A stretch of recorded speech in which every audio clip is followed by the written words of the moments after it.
საქართველოს დიდ ქალაქებში წყალმომარაგების სისტემების რეაბილიტაცია მიმდინარეობს. სამუშაოების დასრულება 2013 წლამდე იგეგმება. წყალმომარაგების კომპანიის გეგმები დღეს პრეზიდენტმა პირადად მოისმინა. მიხეილ სააკაშვილი ქუთაისსა და ბათუმში ჩავიდა, სადაც სარეაბილიტაციო სამუშაოები მოინახულა. 2013 წლამდე საქართველოს ყველა ქალაქში და რეგიონში 24 საათიანი წყალმომარაგება იქნება. ამის პირობა პრეზიდენტმა დღეს საქართველოს გაერთიანებული წყალმომარაგების კომპანიისგან მიიღო. ელექტროენერგიის გზებისა და გაზიფიკაციის შემდეგ მთავრობა წყლის სისტემების შეცვლას იწყებს. ქუთაისი, ქობულეთი და ბათუმი ძირითად ქალაქებში სარეაბილიტაციო სამუშაოები უკვე დაწყებულია. პრეზიდენტი გაერთიანებული წყალმომარაგების კომპანიის გეგმებს დღეს რეგიონებში თავად გაეცნო. უკვე ცნობილია, რომ წლის ბოლოს ქუთაისის 28 ქუჩაზე მოსახლეობა წყალს 18 საათის განმავლობაში უწყვეტად მიიღებს. 24 საათიანი გრაფიკი კი მთლიანად 2013 წლისთვის აღდგება. გაუმჯობესება გვექნება ეს თავი რეალურად არის სადაც ყველა ძირითადი მოსახლეობა ქუთაისის. იქ ამ გეგმით ჩვენ ვერ მომჯობესთ. კარგია რომ გარეუბანში ვაკეთებთ ავტოქარხანაში. გორაში მოხდება კიდევ 20 საათი. კაი რომ გორაში მოხდება, მაგრამ ჭავჭავაძე გამსახურდია ეს არის ცენტრი ქალაქის. და იქ არის კორპუსები და იქ არის მთავარი ეკონომიკური ათაუნაგებობა საერთოდ ხარცხანყანებიდან პრინციპში რეაბილიტაცია დებეტი არის საკმარისი 2000 ლიტრი არის წამში ქუთაისს ეყოფა. ჯამში 110-დან 140 მილიონ ლარამდე დაჯდება და ამ მეორე ეტაპის დასრულების შემდეგ უკვე ქუთაისს 24 საათიანი მომარაგება ექნება წყლით. ამ ინვესტიციების განხორციელების შედეგად საქართველოში ამ სექტორში პირველად, რაც არ ყოფილა აქამდე, შეიქმნება ათეულობით 1000 ახალი სამუშაო ადგილი. დაახლოებით ჩვენთან ხელფასები არის 600-დან 1000-მდე, ოღონდ არის კატეგორიის მიხედვით. წყალმომარაგების კომპანია საქართველოში წყლის სისტემების შეცვლისთვის სულ $1.3 მილიარდ დახარჯავს. ინვესტიციის ძირითადი ნაწილი ევროპის რეკონსტრუქციისა და აზიის განვითარების ბანკებზე მოდის. რაში დაიხარჯება თანხა, დღეს სააკაშვილი ამას ქობულეთშიც არკვევდა. 2010 წლის შემოდგომამდე წყალი ამ ქალაქში 24 საათის განმავლობაში იქნება. სამთარში ნორმალურად მილებში გამოდის წყალი, მაგრამ მაღალ საფრთხეს.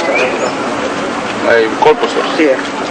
კორპუსებში როგორ ავა როცა იქნება? თუ ყველგან იქნება ჩვენ გარდა ამისა სპეციალურად ესე კორპუსებში კანალიზაცია როგორ არ არის ხო პრიმიტიული ეს კანალიზაცია არ არის პრაქტიკულად პირდაპირ ედინება დღეს ხელეში მდინარეში ჩადის ხელეში და ესე ზღვაში ზღვაში პირდაპირ რაც გარდა ამისა სანიტარიული პრობლემები დაიწევს ბუნებრივია ჩვენ თანამედროვე განსხვავ ნაგებობას ავაშენებთ ეს ნიშნავს იმას რომ არა მარტო წყალი ექნება არამედ კანალიზაციის სისტემა ეს ნიშნავს რომ ზღვა გაიწმინებულ ტრიალებს.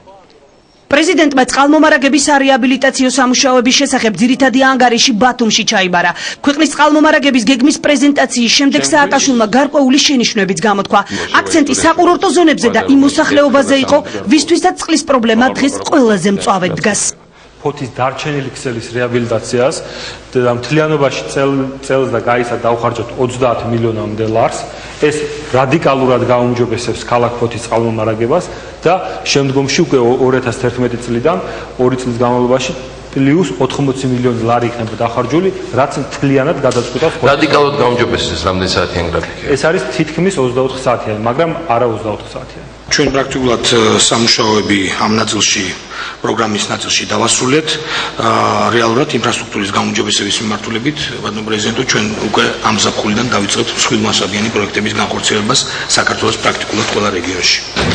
რამოდენიმე პრიორიტეტი გქონდა ჩვენ ინფრასტრუქტურულ პროექტებთან დაკავშირებით, ეს იყო ერთი პრიორიტეტი იყო ნომერი 1 პრიორიტეტი ელექტროენერგეტიკა, გაზი, გზები და ეხლა შეგვიძლია ვთქვა, რომ ნომერი 1 პრიორიტეტი ჩვენთვის ახალი წყალგაყვანილობის სისტემების მოწესრიგება. 2013 წლის დასაწყისში და ამას ქვია საპრეზიდენტო კომისია, ეს არის საპრეზიდენტო ვადა 2013 წელი საქართველოში საერთოდ აღარ უნდა იყოს მნიშვნელოვანი დასახლებები პუნქტი, სადაც არ იქნება თანამედროვე წყალსადენი და თანამედროვე კანალიზაცია.